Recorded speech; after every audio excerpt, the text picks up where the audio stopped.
Ladies and gentlemen, Jai Hind. I am Major Mohammed Ali Shah. I have the proud privilege and honor to be in conversation with a gentleman, with a very, very illustrious gentleman who needs no introduction at all. We all know him as one of the most successful former Chief Election Commissioner of India. Well, in 2010, he was sworn in, and he's the 17th Chief Election Commissioner of India, who had one of the best education in the country. He went to the St. Stephen's College, went to Jamia Millia Islamia, joined the civil services. He ultimately he retired from the Secretary to the Government of India, and of course later on he was elevated to be the Chief Election Commissioner of India.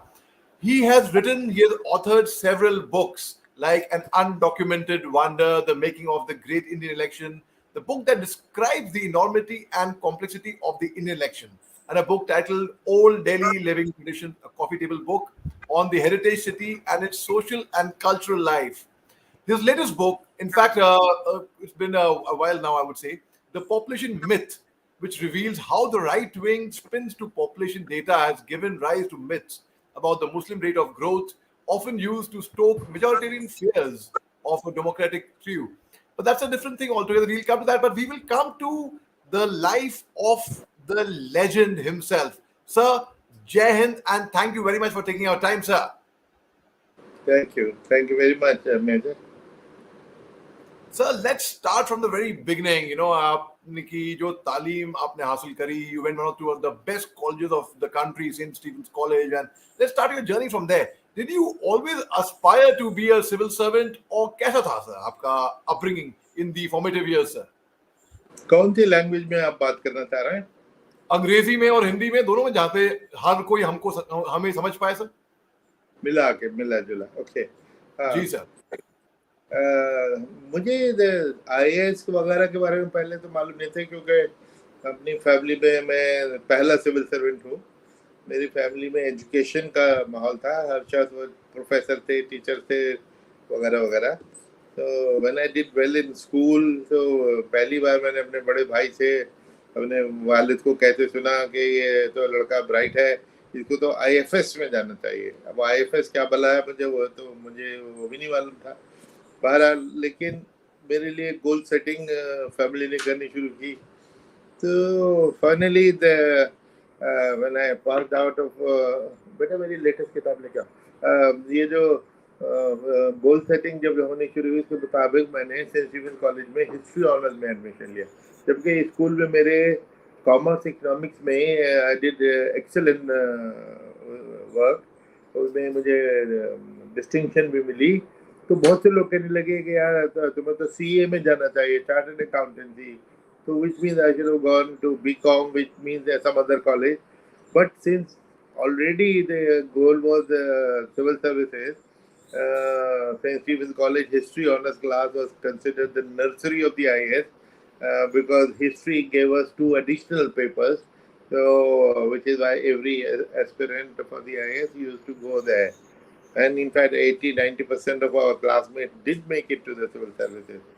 So that's how I went to St. Stephen's, did history initially, because I had not studied history before. My performance came down, but then I picked up slowly, gradually, and pretty fast actually.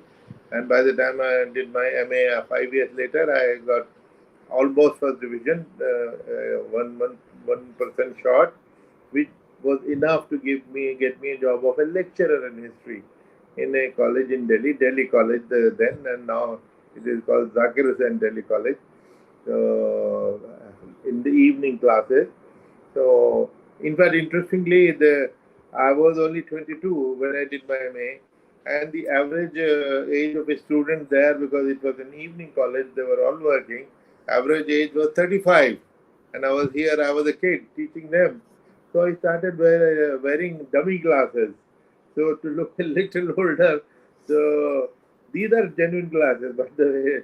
So till 1984, those dummy glasses became part of my personality, part of my appearance. Later on, of course, my eyes deteriorated. So that's how it happened. So, but those 2 years in college was a great experience. Initially, first year, I was very excited. Oh, wonderful job, more salary than the IAS. IAS salary was 400 rupees. My salary as lecturer was 500 rupees. So you were well off in every possible way, and only one or two classes in the evening. The whole day was free, which I utilized because I was very fond of music. Then I had a beat group or a rock band. So and since I was a little short of money, so I used to make my own electric guitars, amplifiers. So the whole day was spent suitably, productively. So, but second year I realized that my standard was going down from MA in Stevens to L. Mukherjee, 8th class school textbook, which was a brilliant book, beautifully written L. Mukherjee book. But then I realized if that is how I'm going to spend my 35 years, so that's not on. I appeared for the IAS, and fortunately, I made it in the very first attempt. In any case, those days the attempts were only three, between 21 and 23. So now the civil service chases you. 7 attempts, 8 attempts, 10 attempts, unlimited attempts, whatever the age. So it's a joke. Sir, you came to the IAS and then you retired as the secretary to the government of India. बाद में जब आप ये, I'm forwarding slightly a bit because as people know you as the former chief election commissioner of India, I mean, बाकी लोग उसके बारे में बात नहीं करते, but you have had such a illustrious background. So I am forwarding to that, sir. जब after retirement as from the bureaucracy, when you were appointed as the chief election commissioner, so हालांकि over lunch you were kind enough to share that story with me once, but would like to know all our viewers to know about the story, sir. जब आपको chief election commissioner appoint किया गया था, sir, how was it? Could you tell us a bit about that, sir? I don't remember what I told you over lunch, but well, actually, I was expecting another appointment. I was informed by the principal secretary to PM that I'm being considered for chief executive officer, CEO of Prasar Bharati, because earlier I had worked at DG Doordarshan and I had to leave abruptly for some strange reason. So the government wanted me back in the sector. So I was all set to be a CEO of Prasar Bharati. For 1.5 years, I was mentally preparing myself, what great things I will do and all that. Just 3 days before that, I get a call from the same gentleman, Mr. Pulak Chatterjee, Principal Secretary to Prime Minister, that you're being considered for election commissioner. So I did not even understand the importance of election commissioner then. So I asked him, since he was my friend, Pulak, you tell me because I don't know what it is. So he said, Mr. Quraishi, ये तो lottery है, तो सोचने की कोई जरूरत नहीं, लेकिन आपको informally पहले मैं sound कर रहा हूँ.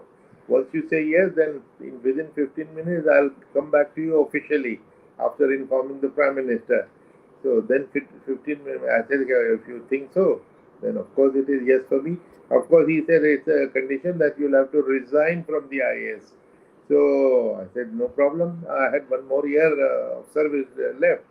But since I was getting a big job and for 6 years, so leaving 1 year of civil service was no big deal.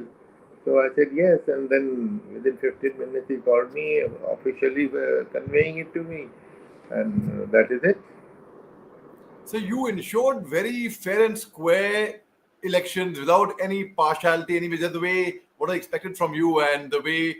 But yet, when one is impartial, when one is neutral, when one is honest, they at times they are allegation. You can't keep everyone happy.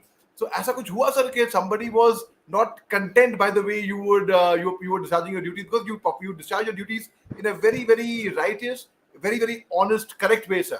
कभी ऐसा हुआ Yeah. anybody was left discontent? Well, there would be occasions because all political parties and all leaders used to come to us with some petitions, some delegation. Sometimes you are able to do their work, sometimes you are not. Obviously, when you can't do their work, they are disappointed. So, लेकिन सबको ये मालूम था कि ये आदमी fair है, ये बिल्कुल ईमानदारी सिंसियरिटी से इसके डिसीजन होगा, इसके पीछे कोई मैलिस नहीं होगा, और अगर हमारा काम नहीं कर पाया तो कुछ उसका रीजन ही होगा. उसकी यही वजह थी कि मुझसे कोई नाराज नहीं हुआ. ना इसमें दो सेक्शंस होते हैं। एक तो गवर्नमेंट ने आपको अपॉइंट किया है, तो गवर्नमेंट और उसके मिनिस्टर ये सोचते हैं कि वो आपके प्रोप्राइटर्स हैं, उन्होंने तो आपको अपॉइंट किया है, अब आप उनको ऑब्लाइज करते रहेंगे। उनको तो डिसअपॉइंटमेंट हुई और होती है कि अगर वो एक्सपेक्ट करें कि जी उनके साथ कोई एक्स्ट्रा फेवर होगा, सवाल ही नहीं पैदा होता, बिकॉज कॉन्स्टिट्यूशन ने ही प्रोवाइड किया है कि once appointed by the same government, so you and the reason why you have to retire, resign from the IAS is to cut off your umbilical cord with the government. Now you are no longer a government servant. Now you are holding an independent constitutional authority. That is the logic, that's the purpose. तो अब जब आपका government से कोई ताल्लुक ही नहीं, तो government आपको कुछ वक्त नहीं दे सकती, कुछ कह नहीं सकती। और अब they are like any other politician, वो आएंगे तो अपना कोई पिटिशन लेके आएंगे, रूलिंग पार्टी भी आएगी तो अपना पिटिशन लाएगी औरों की तरह, आप उसको डील कीजिए। तो इसलिए वहाँ तो दो चार लोगों को फ्रस्ट्रेशन कभी कभी हुई और नाराजगी भी हुई, जो कुछ तो उसका साइड इफेक्ट अभी तक भी महसूस होते हैं। लेकिन अपोजिशन, हमारी भी पॉलिसी, मेरी पर्टिकुलरली पॉलिसी ये थी, जो अपने दोनों कलीग को भी कहता था और अपने स्टाफ को, कि भैया देखो अपोजिशन पार्टीज ये तो पावर में है नहीं, कभी रहे होंगे तो पावर में थे, अब तो आउट ऑफ पावर हैं, तो they are the underdogs, they need our sympathy. इनके तो आउट ऑफ द वे काम करना है। गवर्नमेंट के पास तो बहुत कुछ है, उनके हाथ लंबे हैं, बहुत कुछ उनको पास है, तो गवर्नमेंट के साथ आप इतने लिबरल जेनरस न भी हो, डजंट मैटर, इनके साथ जेनरोसिटी से करना, जो ये मांगे अगर वो विद इन द रूल है जरूर देना। तो समटाइम जितना मांगे उससे ज्यादा ही देना, क्योंकि इनका ट्रस्ट हमारे इंस्टीट्यूशन में होना बहुत जरूरी है। क्योंकि अगर ये फील करें कि साहब इनके साथ ज्यादती होगी, गवर्नमेंट के अपॉइंटेड ये लोग हैं तो गवर्नमेंट के लिए करेंगे, तो उससे क्रेडिबिलिटी ऑफ द इंस्टीट्यूशन बिल्कुल तबाह हो जाएगी। तो हमारी ये पॉलिसी थी। यही वजह कि इवन द पॉलिटिकल पार्टी जो मुझसे ओरिजिनली हॉस्टाइल थी, वो at the end of my 6 years they were extremely happy with me, because हमने उनके साथ कोई ज्यादती नहीं होने दी और उनकी हर जायज बात को एग्री किया, एक्सेप्ट किया और उस पर एक्शन किया। और साथ के साथ ये भी मैं बता दूं कि सरकार के 2-3 मंत्रियों को छोड़ के बाकी जो टॉप ब्रास ऑफ सरकार, prime minister and the powers behind the prime minister, they were all very satisfied कि even if we took action against the government, 4 ministers were charge sheeted, तो सब के बावजूद सरकार ने कोई बदला लेने की कि अच्छा ये इसके पैर पर निकल आए हैं वगैरह वगैरह, फिर बल्कि उन्होंने रेस्पेक्ट दी। उनको भी ये लगा होगा कि देखो हमारा अपॉइंटी डिग्निटी से काम कर रहा है, ईमानदारी से कर रहा है, क्योंकि उनमें इस किस्म की थिंकिंग थी, तो उन्होंने उसको अप्रिशिएट ही किया, न कि गिरा बांध ली, जिसको कहते हैं खुंदक रख ली कि पर निकल आए थे, हमने तो इसको लगाया था, इसके पर निकल आए, तो वो हमने इनको सोचने का मौका नहीं दिया। तो भैया आपने लगाया था, थैंक यू वेरी मच, लेकिन अब तो हम कॉन्स्टिट्यूशन के लिए लॉयल हैं, जनता के लिए हमें लॉयल्टी है, तो इसलिए आप ये भूल जाएं कि आपने हमको लगाया था, हमें लगाया था खुदा ने, आप उसका एक जरिया थे, माध्यम थे। So let's talk about after you, the former Aviation Secretary Naseem Ahmed Zadir Saab. He was a member of the Election Commission of India, and then he became the Chief Election Commissioner of India.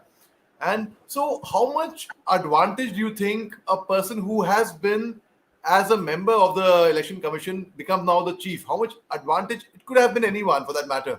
How much advantage do you think कि क्योंकि आप वो काम जानते हैं, आपने देखा है from grassroots level, कितना फायदेमंद हो सकता है ये? मैं आपकी बात अगर समझा कि दो चीजें इसमें हैं कि एक तो पहले हम इलेक्शन कमिश्नर होते हैं तो 2-3-4 साल उसके बाद सीईसी बनते हैं। तो अगर ये सवाल है कि वो एक्सपीरियंस किसका है, तो वो एक्सपीरियंस तो बहुत ही कारामद होता है, क्योंकि तीनों इलेक्शन कमिश्नर सीईसी इंक्लूडेड, उनकी equal power, equal role, equal vote, तो वो तो बिल्कुल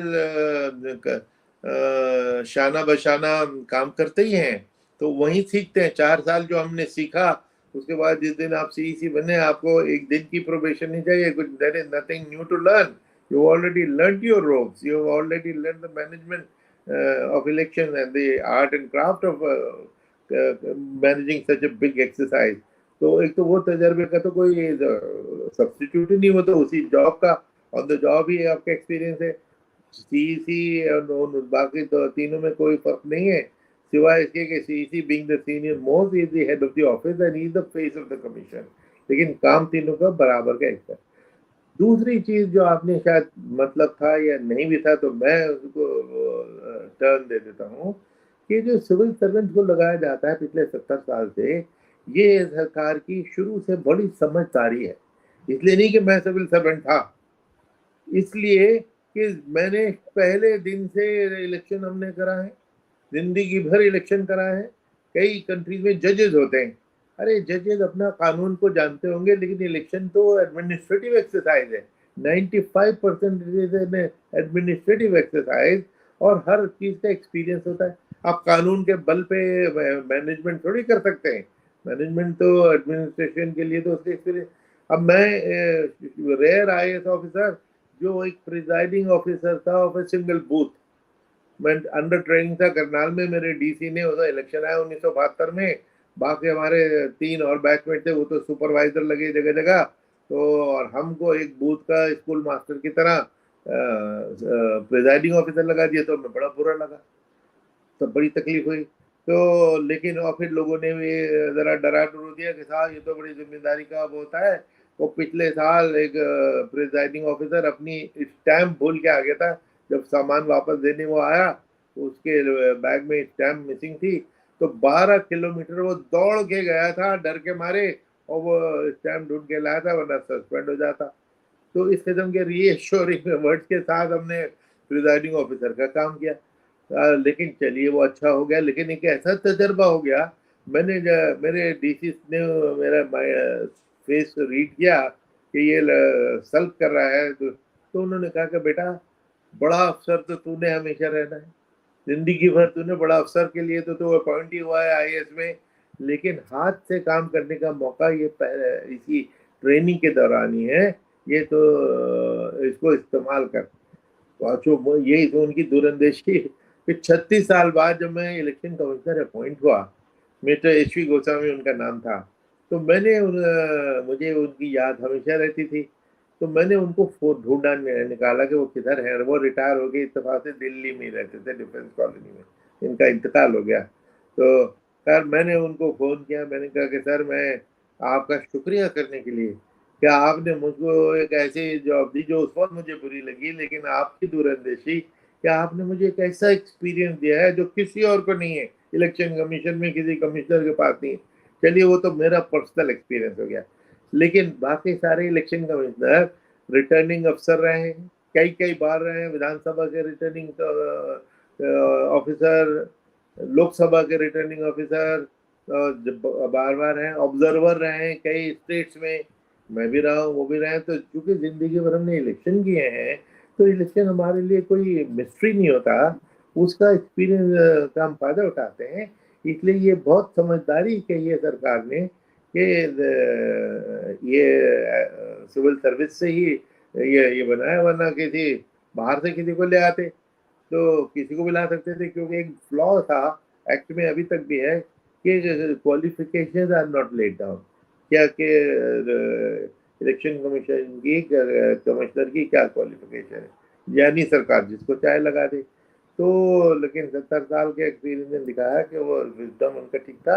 और अभी जो एक नया बिल इंट्रोड्यूस होने वाला था, अभी शायद पाइपलाइन में है, उसमें इन्होंने अच्छी चीज़ की है कि क्वालिफिकेशन निर्धारित कर दी हैं, और उसमें यही कहा है कि सेक्रेटरी रैंक का ऑफिसर या इक्विवेलेंट ऑफिसर, सेक्रेटरी या इक्विवेलेंट ऑफिसर लिया जाएगा, यानी सिविल सर्विस का होगा।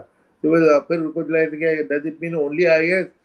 मोस्ट प्रोबब्ली आईएएस, लेकिन आईपीएस ने भी इस इलेक्शन का एक्सपीरियंस है, आईआरएस को भी इलेक्शन कमीशन, हम पिछले 30 साल से रेवेन्यू ऑफिसर्स को इलेक्शन ऑब्जर्वर भेजते हैं, एक्सपेंडिचर ऑब्जर्वर। बल्कि 2 हमारे election commissioner income tax service के हो चुके हैं।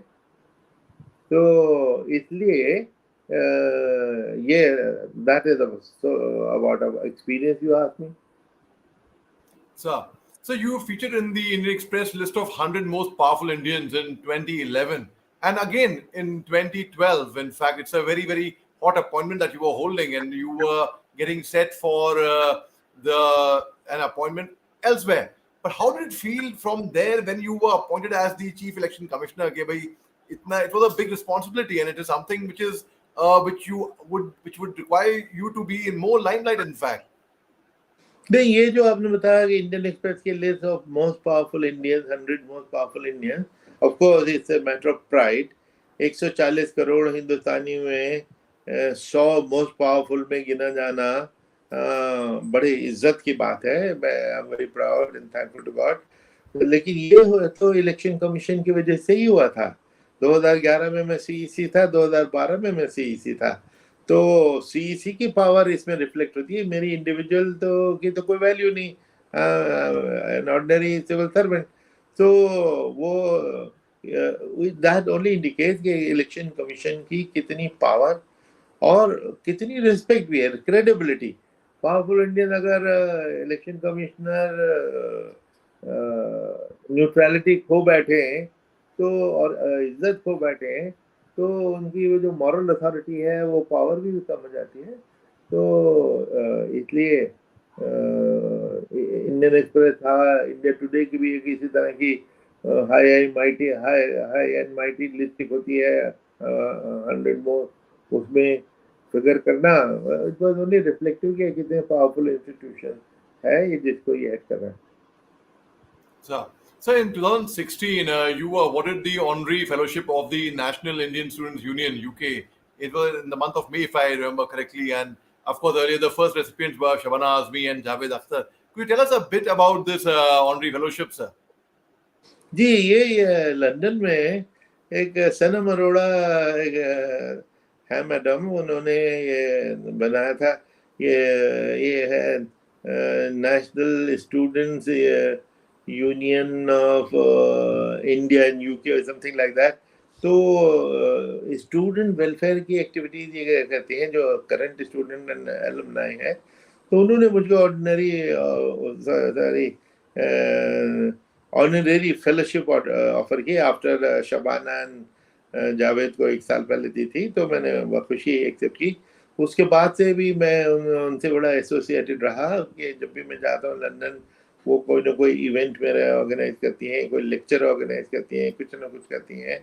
और दिल्ली आती हैं तो मिलती हैं।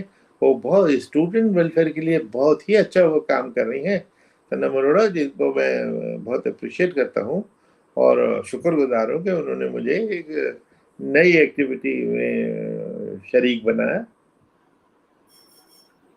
सर, अब आपका इंटरेस्ट एकेडमिक्स में और टीचिंग में और मेंटरिंग में और क्लस्टर इनोवेशन सेंटर के साथ में आप जुड़े हुए हैं, यूनिवर्सिटी ऑफ दिल्ली। एंड तो could you tell us a bit about the बल्कि आप ऑनरी प्रोफेसर हैं सेंटर में।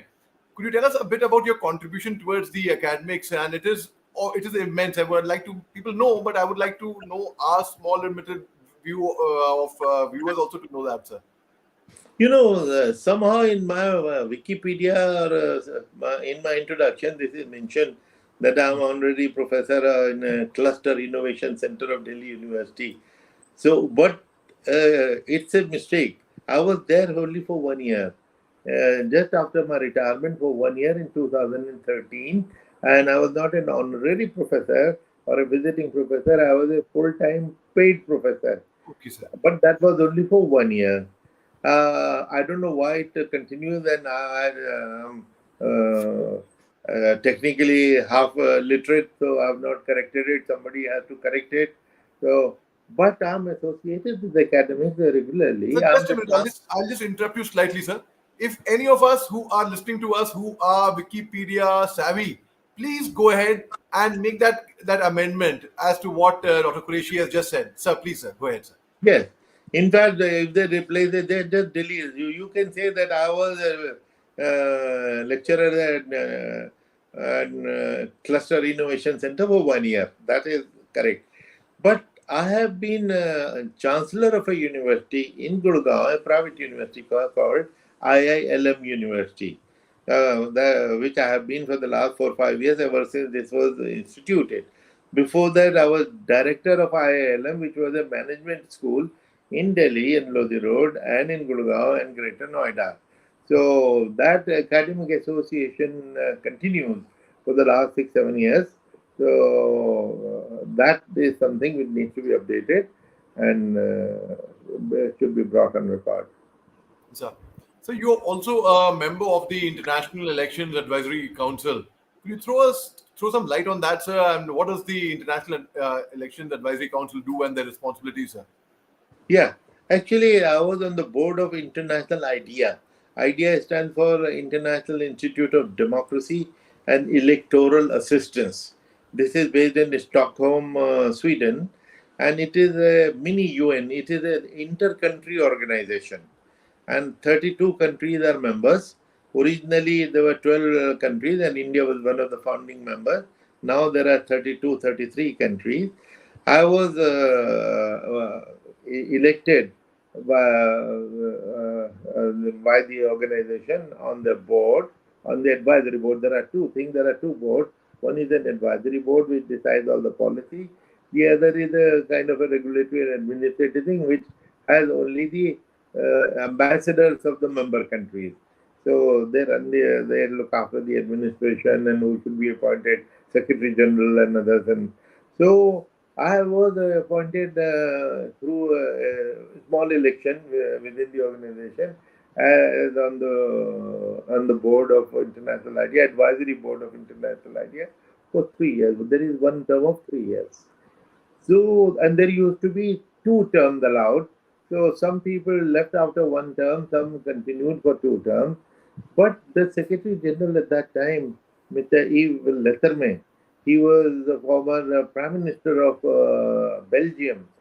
He was quite happy with my work because there are in this organization and this advisory council there are very senior politicians, some former prime minister here, president there, or a law minister there, a foreign minister, academics, constitutional experts, but there was hardly any election manager.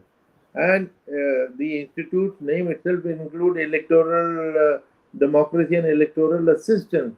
Now you are talking of electoral, and you don't have anybody who understands the election management. So I filled that gap and filled it rather well. So they changed the rules to give me as an exception the third term. So I did 9 years, 3 terms of 9 years, so total 9 years, and completed last December. So, but they still keep in touch with me because of long association, and this is a great organization. And I'm very happy that I have participated in their activity. So, let's talk about Dr. Quraishi. He's a wonderful speaker, wonderful orator, and he's also a prolific writer. In fact, the books you've written now, the an undocumented wonder, the making of the great Indian election. You've written other books as well, like the Old Delhi Living Tradition, which is a coffee table book, and in fact, the book which has been quite a while now, but the latest that I think, if I'm not mistaken, it was on the population myth, which revealed how the myth, how the anyway, whatever it reveals. So could you? I know it's a lot to speak on, but could you just throw some light on your various books that you've written, sir? First of all, I would show you the book. This is the population myth, Islam, family planning and politics in India. It came in February 2021, and as the name suggests, it breaks myth, and mainly the allegation has been that Muslims produce indiscriminately. There are too many children, and it is disturbing the population balance. So all that is wrong, and the all the data here is Government of India data, National Family Health Survey, which comes out every 5 years. So 5 surveys. Before that, ORG used to come out with a decadal survey, so 8, 9 surveys, and the census phase. So the gap between Hindu and Muslim family was never 8 or 10 children as projected. It was actually never more than one child. So the allegation was highly exaggerated. And second thing which comes out from this book, that Muslims are adopting family planning faster than all communities. As a result, the gap is narrowing. The gap which used to be one child 30 years ago, do you know how much it is now? It has come down to 0.3. They're catching up very fast. Second, हम पांच हमारे 25. That means every Muslim has 4 wives, and with the husband they become 5, and they have 25 children. Now, nothing can be further from the truth. I haven't seen one even with 2 wives. If you have seen, please tell me. And, but the people who have seen 4 wives and 25 children, please come on record. Show us one in 140 crore people who has 4 wives and 25 children. So, but this is an allegation which has penetrated the minds of the common people. So this needs to be dispelled. So, and the allegation is that Muslims indulge in polygamy, but बहुत बीवियां करते हैं. So, in fact, I met the top brass of some very important organization not long ago. So, but I gave this book and told them that these allegations are patently wrong. And why? I said, in India, polygamy is just not possible. वो कैसे? मैंने कहा because औरतें ही नहीं है. Gender ratio का आपने concept सुना होगा. जेंडर रेशियो क्या होती है कि 1000 बच्चे पैदा हुए लड़के, तो लड़कियां कितनी है, या पॉपुलेशन में 1000 मर्द हैं तो औरतें कितनी हैं. तो अभी 2011 के सेंसस के मुताबिक 1000 मर्दों पे 940 औरतें हैं, जो पिछले 110 साल की बेस्ट है, वरना 930, 927, 925 होती थी. यानी अभी भी बेस्ट फिगर को भी ले लीजिए, 1000 मर्दों में से 60 को तो पहली बीवी भी नहीं मिलेगी, तो तुम्हें और मुझे दूसरी कहां से मिल जाएगी. तो इसलिए it is as ridiculous as that. लेकिन चूंकि बार बार ये कहा जा रहा है, और यहाँ तक कि उस पर जेनोसाइड कॉल कितनी यूट्यूब आए हुए हैं कि जेनोसाइड के इनको मारो, इनको साफ कर दो, वरना ये आबादी बढ़ा के ये पावर में दोबारा आ जाएंगे, फिर औरंगजेब आ जाएगा, फिर मंदिर तोड़ेंगे. ये कहानी सुनाई जा रही है day in and day out without any sense. कोई क्वेश्चन करने वाला नहीं है. लेकिन मुझे बड़ी खुशी है कि 1.25 साल हो गए किसी थिंक टैंक ने किसी ने एक लाइन ऑफ अटैक इस पे नहीं की, क्योंकि इसमें हर फिगर ऑथेंटिक है. बल्कि जब मैं ये किताब छाप रहा था, हार्पर कॉलिंस नहीं छापी थी, उनकी लीगल टीम इसको देखती थी और मुझसे हर तीसरे दिन कि साहब फलां चीज आपने साइट की है, कोटेशन कोट किया है, उसका साइटेशन दीजिए. हर चीज की साइटेशन पूछते थे. मुझे इरिटेशन भी होती थी कि यार हर चीज की साइटेशन, कभी कभी तो मेरा ही स्टेटमेंट उसकी साइटेशन पूछते थे. मैं कहता था भाई ये तो मेरा स्टेटमेंट है, इसकी क्या साइटेशन में दूंगा, मैं कह रहा हूँ तो ये मेरा स्टेटमेंट है. सर 465 के करीब इसमें साइटेशन है. उस वक्त तो इरिटेट करती थी, लेकिन उसका फायदा क्या हुआ कि ये इतनी ऑथेंटिक बुक हो गई कि इसमें कुछ पे किसी को उंगली रखने की, क्वेश्चन करने का नौबत ही नहीं आई.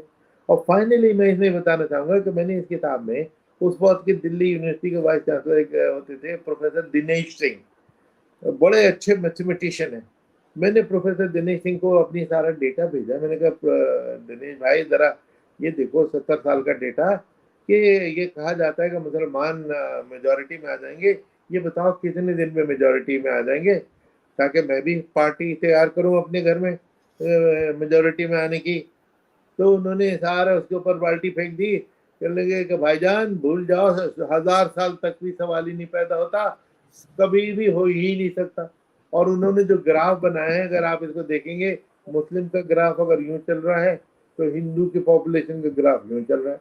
तो जब गैप बढ़ता ही चला जा रहा है, ये गैप 29 करोड़ था 1951 में, अब 84 करोड़ है, तो गैप तो बढ़ रहा है.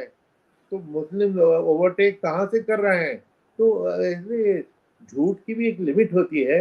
इतनी ब्लेटेंटली ऐसी बात कहना, लेकिन क्योंकि बार बार कही जाती है आपके ऑडियंस में भी कितने लोगों के दिमाग में घुस गई होगी।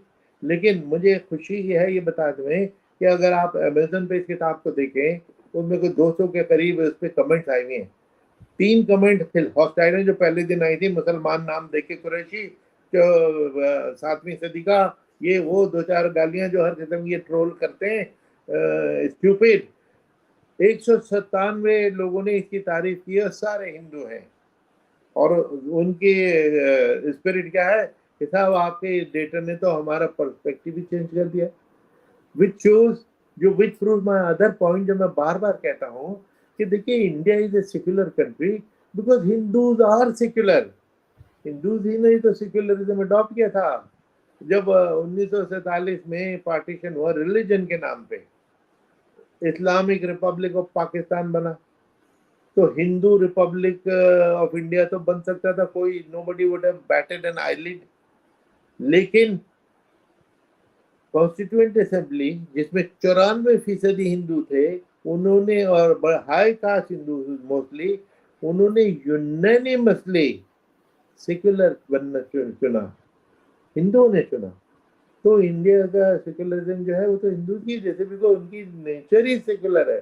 5000 साल से सबको जगह जगह से इन्वेडर्स आते रहे, माइग्रेंट्स आते रहे। हर एक को इन्वेडर हम नहीं कह सकते, माइग्रेटरी पॉपुलेशन यहाँ आते नहीं, सबको वेलकम किया, सबको अडॉप्ट किया, सब इंडिया का हिस्सा बन गए। और ऐड करते हैं इंडिया में कि जो सिंथेटिक कल्चर है, प्लूरलिज्म है, उसको कंट्रीब्यूट करते गए। तो ये चीजें जहालत की आर्गुमेंट से पे डिबेट होते रहना, ये बड़ी अफसोस की बात है। पढ़ी लिखी डिबेट होनी चाहिए, इन्फॉर्म डिबेट होनी चाहिए, फैक्ट्स एंड फिगर्स पे आधारित होनी चाहिए जी। That is very true, sir. That's very true. So, and where can one get hold of your books? I mean, they would be available online, Amazon, और Flipkart, nearest bookstore. yeah, Amazon, Flipkart, and this is the book, by the way, which is being launched next week on the 11th of August. It is now Amazon is already delivering it from 7th of August, from tomorrow, so it can be ordered on Amazon. This is a collection of my published articles. This is called India's Experiment with Democracy, the Life of a Nation Through Its Elections. तो इसमें, unlike my first book, which was an undocumented wonder, The Making of the Great Indian Election, which had done very well, 5वां addition उसका अभी फिलहाल चल रहा है, क्योंकि that describes इंडिया के इलेक्शन कमीशन की बर्थ, उसकी एवोल्यूशन, डेवलपमेंट, प्रेजेंट में क्या हो रहा है, फ्यूचर में क्या एक्सपेक्टेड है, तो that explains India's elections, all its problems. But this one is full of hot topics. Everything which becomes a hot topic on the media, उसके ऊपर then I'm asked by various media to please write an article, चाहे वो Indian express हो, हिंदू हो, Deccan Herald हो, ये हो वो कोई भी हो, उन्होंने जो मुझसे कभी कभी आर्टिकल लिखवाए, और वो कई टॉपिक तो फिर रिवाइव भी होते हैं, जैसे simultaneous election, one nation one election, उस पर आज हर टॉपिक चल रहा है, कई आर्टिकल मेरे इस पे हैं, एक्सेप्ट अपडेट होते जाते हैं लेटेस्ट उसके साथ।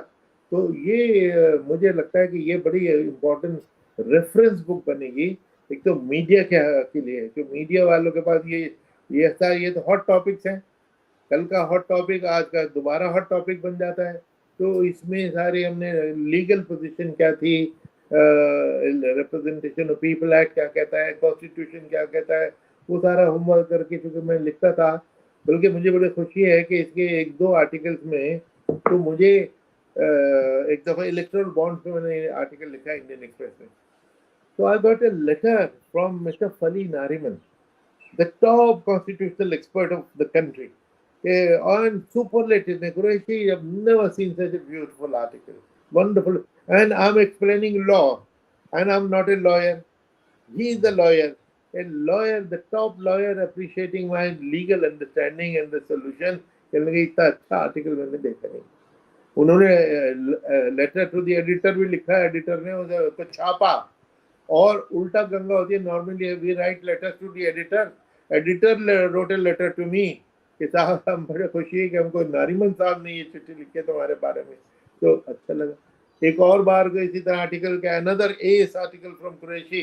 तो इस किस्म क्या क्वालिटी आर्टिकल्स इसमें अगर हैं जो लीगल पोजीशन, कॉन्स्टिट्यूशनल पोजीशन वगैरह एक्सप्लेन करने वाले हैं, दैट्स व्हाई ऐसे कि ये बड़ी ये एक अच्छी रेफरेंस बुक होगी, mainly for media but also for civil service aspirants जिनको ये मैंने डेडिकेट किए है, क्योंकि उनको ये सारे इलेक्शन इश्यूज समझने होते हैं, उनके इंटरव्यूज में इसमें सवाल होते हैं, तो उनके लिए किताब बहुत अच्छी होगी, जिसको मैंने उनको डेडिकेट भी किया। बाय द वे, इस किताब के लॉन्च में, हालांकि नारीमन साहब अब 95 साल के हैं, माशाल्लाह, उनको खुदा उनको लंबी और उम्र दे, लेकिन जब मैंने उनको रिक्वेस्ट की परसों ही कि साहब आप मेरी किताब को अनवेल कर दीजिए, ज़्यादा दूर भी नहीं है लोधी गार्डन, तो उन्होंने कहा भाई देखो मैं 95 साल का हूँ, फिंगर्स क्रॉस, लेकिन विद प्लेजर। अब वो आ रहे हैं, तशरीफ ला रहे हैं, मेरे लिए बहुत इज्जत की बात है। वो इस किताब को लॉन्च करेंगे, उसके बाद इसके जो पैनलिस्ट हैं, शशि थरूर हैं, शेखर गुप्ता हैं, नीरजा चौधरी हैं, निधि राजदान एंकर करेंगी, मैं खुद आंसर करूंगा जो भी रिली सवाल जवाब होंगे। तो मैं समझता हूँ कि ये किताब बहुत अच्छी साबित होगी। That's sir, you're such a learned man, sir. Lastly, before I let you go, sir, I would like to know, yeah, five of you, in fact, former Lieutenant Governor Najib Jung Saab, Lieutenant General Zamiruddin Shah Saab, former Vice Chancellor Aligarh Muslim University, former MP Shah Siddiqui Saab, Mr. Sherwani, hotelier, renowned hotelier, you all came together and you started working for the upliftment and for the what do you say, for the betterment, I would say, and the kind of image that Muslim community had taken. You were working towards it, and you try to form bridges with the RSS group. In fact, you met your famous meeting with Mr. Mohan Bhagwat. In fact, could you tell us a bit about that, sir, please? देखिए, हम लोग ये इत्तेफाक ये 5 का जो group है, ये हम लोग 5 फ्रेंड मिलते रहते थे। उस वक्त हमने सोचा कि मुसलमानों की सबसे बड़ी प्रॉब्लम है एजुकेशन, क्योंकि ये बदकिस्मती की बात है कि वो मजहब जो सबसे ज्यादा इल्म पर जोर देता है। कुरान शरीफ में इल्म का नाम 750 बार है, लेकिन हम सबसे जाहिल, तो ये तो दुख की बात है, तो हमें इसका कुछ करना चाहिए। और फिर हमने कहा कि मुसलमानों के अलावा जो बाकी के अंडर प्रिविलेज हैं, दलित हैं, वो भी पिछड़े हुए हैं, उनका भी करना चाहिए। तो हमने एक ऑर्गेनाइजेशन बनाने का फैसला किया जिसका नाम है I do, alliance for educational and economic empowerment of the under privilege, ताकि उसमें, अच्छा हम खुद कोई नर्सरी स्कूल भी नहीं चलाएंगे, हम सब बुजुर्ग हो चुके हैं, ताकत नहीं है, लेकिन जो हजारों लाखों ऑर्गेनाइजेशन अच्छे काम कर रही हैं या स्ट्रगल कर रही हैं, उनको हम आइडेंटिफाई करके उनको एक छतरी के नीचे लेके आएंगे और उनको आपस में मिलवाएंगे। अच्छी ऑर्गेनाइजेशन कमजोर ऑर्गेनाइजेशन का हाथ पकड़ेगी, उसको सुधार करेगी, उनकी टीचर्स की ट्रेनिंग देगी, स्टूडेंट को मोटिवेशन, ऑनलाइन टीचिंग क्या होती है, मदरसा मॉडर्नाइजेशन कैसे कर सकते हैं, इस किस्म की चीज के लिए, क्योंकि हम लोगों को खुदा ने और हमारी सरकार ने बहुत नवाजा है, बहुत दिया है। अब वक्त आ गया कि हम सोसाइटी को लौटाएं, तो उसलिए इन मिशनरी स्पिरिट हम 5 लोग ये काम कर रहे हैं। उसी कॉन्टेक्स्ट में इत्तेफाक से हम ये 5 हम लोगों ने भागवत जी से भी मिलने का रिक्वेस्ट की, जो उन्होंने वेरी काइंडली हमको मौका मिलने का इज्जत दी। और हमने यही कहा कि देखिए जो हो रहा है सड़कों पे, ये तो कुछ बहुत अच्छा नहीं हो रहा, इसका कुछ करना चाहिए। तो खैर वो लंबी बात है, वो उन्होंने अच्छा 1.5 घंटे तक बातचीत की, समझी, और उन्होंने जो चीज़ें नहीं होनी चाहिए वो भी कहीं, और जो उनको शिकायतें थी वो बताई, जो हमको गिले शिकवे हैं हमने बताए। तो ये हुआ कि भाई बातचीत जारी रखो और इसका सुधार करना चाहिए। तो लेकिन हमारी जो ऑर्गेनाइजेशन है और भागवत जी से मुलाकात, ये दोनों बिल्कुल अलग हैं, ये इसके बीच में एक दीवार है। हम नहीं चाहते कि हमारी ऑर्गेनाइजेशन में ज़रा से भी पॉलिटिकल उस पर कोई इन्फ्लुएंस हो, तो उसको तो हम सोशल वर्क अपना कर ही रहे हैं, और वही हमारी मेन एक्टिविटी है। ये तो हम बीच बीच में इस डायलॉग को जारी रखते हैं, लेकिन ये भी हम जानते हैं कि इसका कोई फौरी हल तो निकलने वाला नहीं है, क्योंकि तो 100 साल से जो एनमिटी है, अदावत है, वो चलती चली आ रही है। वो एक मुलाकात हम कुछ 5 रिटायर्ड लोगों के मिलने से तो कोई जादू तो नहीं हो जाएगा, लेकिन कम से कम एक पर्सपेक्टिव एक दूसरे का समझने के लिए, क्योंकि कुछ छोटी छोटी चीजें जो हम सुधार सकते हैं। उन्होंने ये कहा कि भाई देखो, गाय हमारे लिए बहुत पायस है, और आप लोग उसको अगर खाते हो काटते हो, तो हमने कहा वो तो सारे हिंदुस्तान में लॉ बन गया, लॉ को इन्फोर्स कीजिए। और वाकई हमें मुसलमानों को इसकी रिस्पेक्ट करनी चाहिए, और जो गैर मुस्लिम भी गाय ये बीफ वीफ खाते हैं उन्हें छोड़ना चाहिए। दूसरी उन्होंने कहा कि साहब आप हमको काफिर कह देते हो। मैंने कहा हालांकि काफिर का मतलब सिर्फ नॉन बिलीवर है। If I believe in Islam I am a मोमिन, or Muslim. If you don't believe in Islam, you are a kafir because you don't believe in अल्लाह और रसूल। तो लेकिन अगर उसको अब्यूज माना जाने लग गया तो नहीं लेना चाहिए। हमने कहा जी साहब बहुत आसान है, हम भी अपने सारे यार दोस्तों से जो जो हमारी बात सुन सकता है, सुनना चाहेगा, उसको कहेंगे कि भाई ये लफ्ज ना यूज किया करो, तो क्योंकि इससे दूसरे को तकलीफ होती है।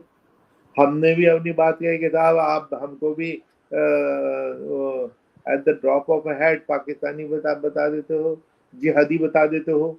क्या होता है ये जिहादी? तो हाँ जी, उन्होंने कहा ये भी बड़ी गलत बात है, हम भी अपने लोगों से कहेंगे ना क्या करो। तो अगर ये छोटी छोटी चीजें भी होने लगे तो मैं समझता हूँ मुस्तकबिल में कभी ना कभी कुछ सुधार होगा। लेकिन जो दूसरी एक्टिविटी हमारी वो बहुत इम्पोर्टेंट है, उसमें हम ज़्यादा जल्द से जल्द कुछ काफ़ी सूरत है उसकी पिक्चर क्लियर होती हुई आ रही है। हमने अभी 2-4 दिन पहले एक 10 पॉइंट प्रोग्राम बनाया है इन सारी चीज़ों को कि जो हमें करना चाहिए, और उसको अब हम इम्प्लीमेंट करने के लिए कदम उठाएंगे। Right, sir. Sir, thank you so much. It was so enjoyable and it was great education being in conversation with you, sir. आपसे गुफ्तगू करके बहुत सीखने को मिला। जब भी मैं आपके इंटरव्यू देखता हूँ, मैं बहुत ही गौर से देखता हूँ और मैं निजी तौर पे बहुत सीखता हूँ सर आपसे। शुक्रिया सर, बहुत बहुत thank you very much sir. जय हिंद थैंक सर। थैंक जय Hind. Thank you very much. Thank you sir.